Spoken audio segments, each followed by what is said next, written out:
Pune hit and run प्रकरणामध्ये विशाल अग्रवालला न्यायालयाकडून दिलासा नाहीच। विशाल अग्रवालच्या जामीन अर्जावर 1 जूनला होणार सुनावणी।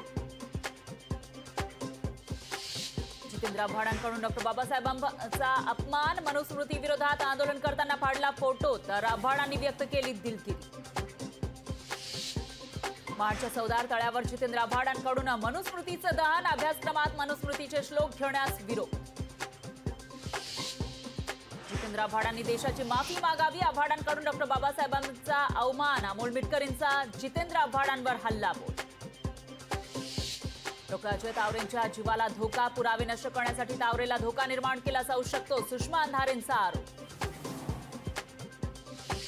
पुणे अपघात प्रकरणावरून राजकीय आरोप प्रत्यारोप, कुणाचा जीव घेणं एवढं सोपं काम नाही, संजय शिरसाट यांचा अंधारेंना प्रत्युत्तर। मुख्यमंत्री एकनाथ शिंदेंकडून खासदार संजय राऊतांना कायदेशीर नोटीस, 3 दिवसात माफी मागा अन्यथा कायदेशीर कारवाई करणार, रोकठोकमधल्या दाव्याबाबत नोटीस। 50 खोके एकदम ओके, इसे कहते हैं उल्टा चोर कोतवाल को डांटे, संजय राऊतांचा मुख्यमंत्र्यांवर हल्लाबोल। पुणे ब्लड सॅम्पल प्रकरणी ससूनमधील 3 जण निलंबित, डॉक्टर अजय तावरे, डॉक्टर श्रीहरी हरनोळ, शिपाई घटकांबळे निलंबित।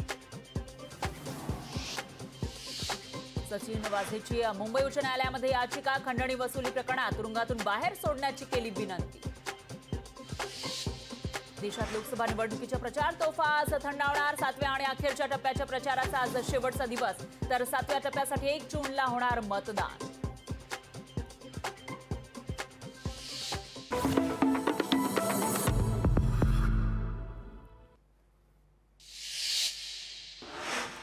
मुंबईमध्ये उद्यापासून पाणी कपात, पाणी जपून वापरण्याचं नागरिकांना आवाहन। चांदूर बाजारमध्ये बियाणे महोत्सवाचं आयोजन, कंपनी हद्दपार करून शेतकऱ्यांचे बियाणे घ्या, बच्चू कडूंचं आवाहन।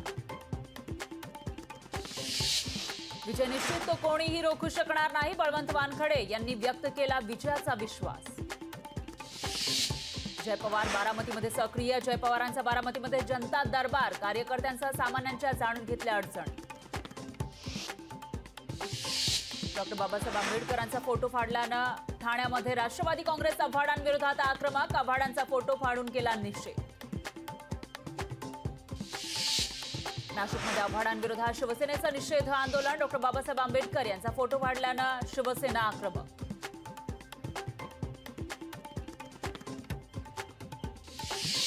डोंबिवली अनुदान कंपनी स्फोट प्रकरणी कंपनीमध्ये वॉचमॅन म्हणून काम करणारे चोंधळे अद्यापही गायब, 6 दिवस उलटूनही मृतदेह सापडला नसल्यानं पत्नी हवालदिल।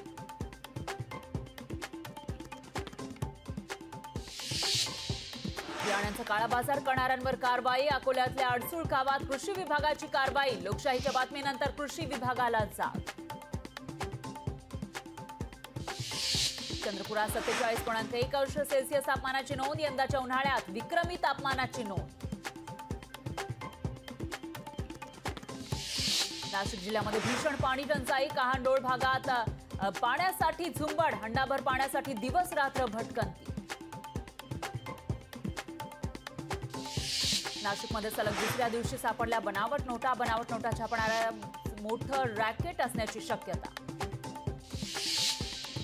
जालन्यात पाण्याअभावी शेतकऱ्यांचं अतोनात नुकसान, शेतकरी संघर्ष समितीचा जिल्हाधिकारी कार्यालयावर मोर्चा, 8 जूनपर्यंत मागण्या पूर्ण न झाल्यास उपोषणाचा इशारा।